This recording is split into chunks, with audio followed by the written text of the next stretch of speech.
I cannot tell you if I had $1 for every time I've heard the word lead over the last 4.5 years, like I would be Richard Branson levels of rich. Like it's crazy. But I also I was even talking with an agency owner this morning, and he's like, we were talking about, driving leads from paid social. And he was like, yeah, I was paying about $300 for a lead. I'm like, wait, what's a lead? This is the Agency Profit Podcast, the podcast for agency owners that want to run a more profitable business that doesn't depend on them.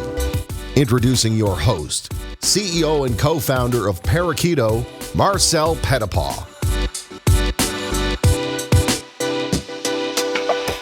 Hello, everyone, and welcome back to the Agency Profit Podcast. I'm very excited to introduce you all to a friend of mine. I've known our next guest for quite some time. We connected through this mastermind group. You've probably heard me talk about all kinds of different times on the show called SaaS Academy. He is the founder and CEO of Credo, which is a platform that connects brands like Google, Airbnb, Adobe, New York Times, Atlassian, all kinds of other amazing brands to vetted agencies to fulfill their digital marketing needs. He's also an independent growth marketing and SEO consultant whose work has been featured in all kinds of amazing places like the New York Times, TheNextWeb, Moz, TechCrunch, CNBC, Wired, Entrepreneur Magazine, all that stuff.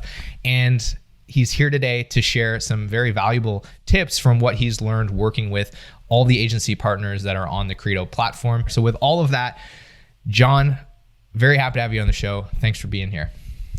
Marcel, thanks for having me, my man. It is great to be a guest on your podcast.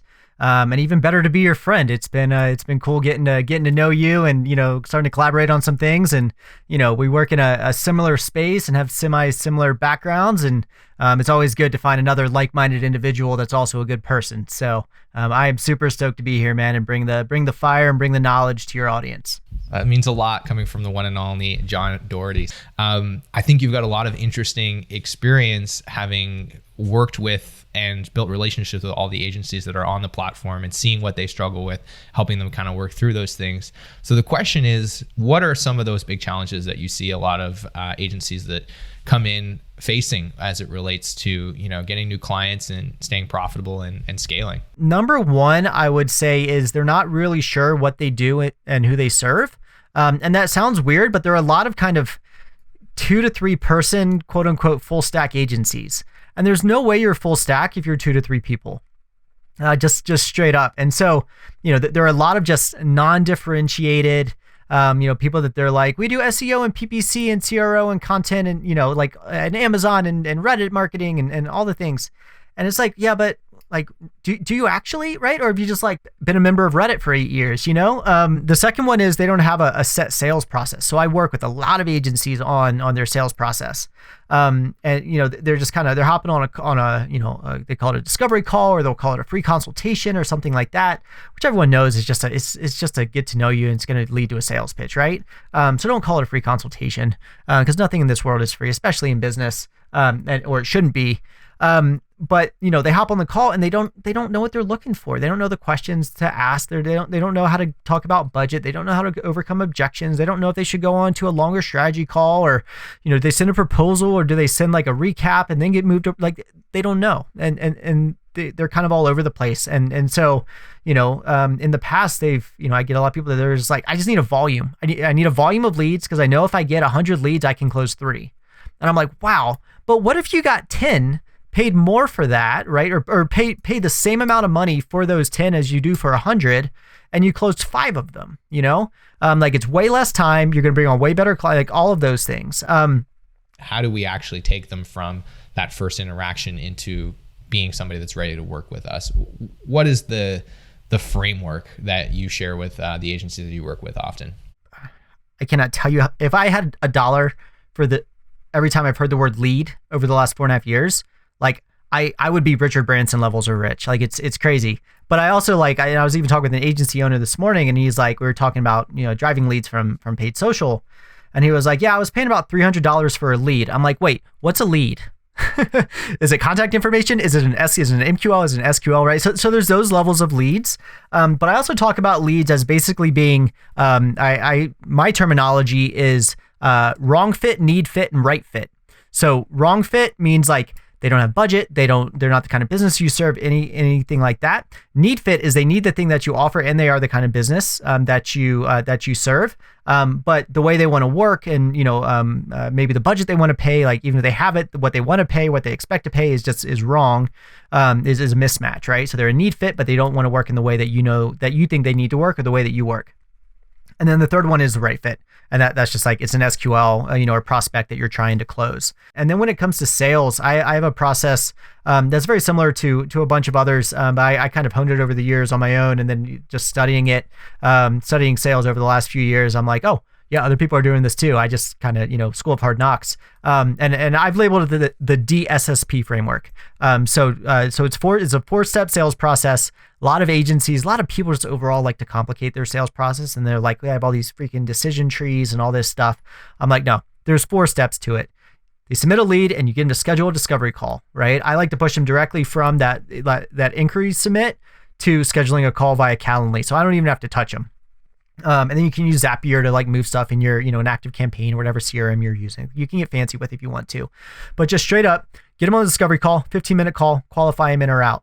If they're qualified in, book a meeting from a meeting, bam, fam, get them onto a longer strategy call. A couple days later, spend time with their site, all of that, and then go deeper with them and basically come alongside them as a strategic partner.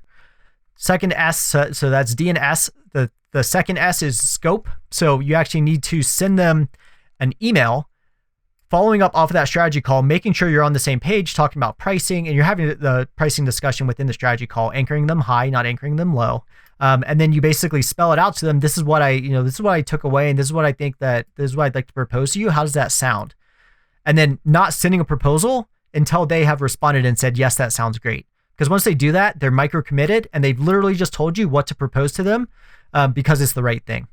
And then you send the proposal. So the D.S.S.P framework, discovery call, strategy call, scope, proposal, works like a charm. And there's individual kind of frameworks within each of those calls, and how to write the scope email, and how to show pricing and offers and that sort of stuff. But at the top level, it's literally those 4 steps. I love it. Simple, straight to the point. D.S.S.P, discovery call, strategy call, scope, and then proposal. And as some proof, I have 2 agencies. My 2 biggest agencies on Credo are they're great partners of mine, and they've been really open to me training them on sales and helping them out with stuff. And so one of them, when they started working with Credo about 2 years ago, I didn't know. I thought they were sizably bigger than this. They were doing about $600K a year. And then they were struggling to close work. And about a year ago, I hopped on and did some training with them and taught him this process. And they're on track right now to do $4 million this year in revenue. his close numbers just blew up, and project expansions blew up. And our biggest agency, same way. They came on in February of 2018, and we're kind of struggling. And it was like November or so of 18, may have been early 2019, that we basically went in and tore apart their sales process. And they've made a few $1 million from clients that we've sent them. It's just like, it's literally just like ticking along, and then it just like hockey sticks. But once we kind of rework their sales process. So it's powerful. Hey, it's Marcel here, and I just want to take a quick second to thank you for tuning into the show. I hope you're getting so much value out of today's episode, and if you are, then I want to encourage you to head on over to parakeeto.com, where you can get access to even more great resources to help you run a more profitable agency, like additional episodes of the show, blog posts detailing the things we talk about, as well as lots of free downloadable checklists, spreadsheet templates, and other resources, all designed to help you run a more profitable agency. So with that, hope you enjoy the rest of the episode, and I'll let you get back to it. I see a lot of agencies that they're afraid to come alongside and basically interview the client back, interview the lead, because they're not a client yet. Clients pay you, leads cost you money, clients make you money, and you have to have both. You have to spend money to make money, right? But their agencies are so afraid of not closing enough work that they're just going to come in and they're just going to like bend over and basically like whatever the client wants, they're going to give them, or the prospect wants, they're going to give them. They're going to tell them whatever just to try to close the deal, even if that deal is going to turn out because you oversold them or you sold them something that you can't actually do. They're still like kind of optimizing for that. But when you have a repeatable process that will close, if it's the right client, that you can close them, all of that goes away and your budgets go up, your client quality goes up, your happiness goes up, your revenue goes up, like all the things go up. But it starts with saying, this is who we are, this is what we do, and this is who we do it for. And then being willing and then having those qualifications in place that if they don't check all those boxes, you're not trying to pitch them. And guess what? That's fine, because you probably weren't going to close them anyways. If you did close them, they weren't going to stick around, and you're not wasting your time with extra phone calls and putting together proposals that you're never going to hear back from. So seems like a win to me. The crazy thing is, I've seen this happen so much, and I have to give testament to my fiance and her business partner, Natalie. They do this extremely well. They're very good at saying no to clients that are not a good fit. And it's amazing the effect that it has on clients, because often they then want to be your client so bad because you said no to them. It's such an interesting thing. And they're oftentimes willing to make a bunch of concessions to what they thought they wanted to come in just to work with you, because you've positioned yourself as an expert. You've created so much trust that you're the person that can deliver the best results for them, that it just completely shifts the dynamic of the sale. It's a fascinating thing to watch happen. What I see work really well with agencies is basically when they're selling the work, and this is especially important now, is having kind of a framework through which you price your work and say, like, these are the things that you get, right? So if we're going to do this package, and it basically comes down to having packages or having like kind of sets of offers, and you can mix and match some of those if you need to, and I'll get to that here in a second. But basically saying that, okay, so this is what we've talked about, and this is basically like how how we can work together, right? Just like you were talking about, like this is how we work, this is how we're going to get you there, and kind of taking them down that funnel, and then basically leaving it to the client to ask questions, and so make it very clear that, like, this is what we're going to do for you, this is how often we're going to review your campaigns, this is how often we're going to report to you, this is how often we're going to talk, all of that sort of thing, right? And here's the pricing, and kind of breaking all that down.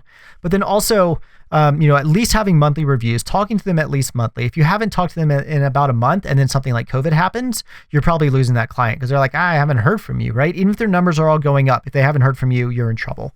And it's actually funny, Marcel, because I talk to a lot of businesses that they're like, I want to talk to, they're like, I need these 5 things, but I want a consultant because I don't want to talk to an agency because I don't want to be sold. And I actually don't think that's true. I actually think people do want to be sold, if you can help them reach the solution, right? If you are the true solution of their problem. And I would actually say you owe it to them. If you are the answer to their problem, you owe it to them to get them to work with you, to sell them. But it doesn't come from, it's not like a, shiny button down shirt, Vegas, like slick back hair sort of sale, right? It's like, I'm here to help you. Like, tell me what's going on here. What are the problems you're dealing with in your business? How can I help you? What new launches do you have coming up that you don't know, what to do? Like, literally, like, how can I serve? These are the things that I do. How can I help? Yeah, it's so true. Like, at the end of the day, and it's funny how much we forget this, I think, like, and this is true about everyone. I don't want to just rag on agencies. I see this everywhere. I do it sometimes.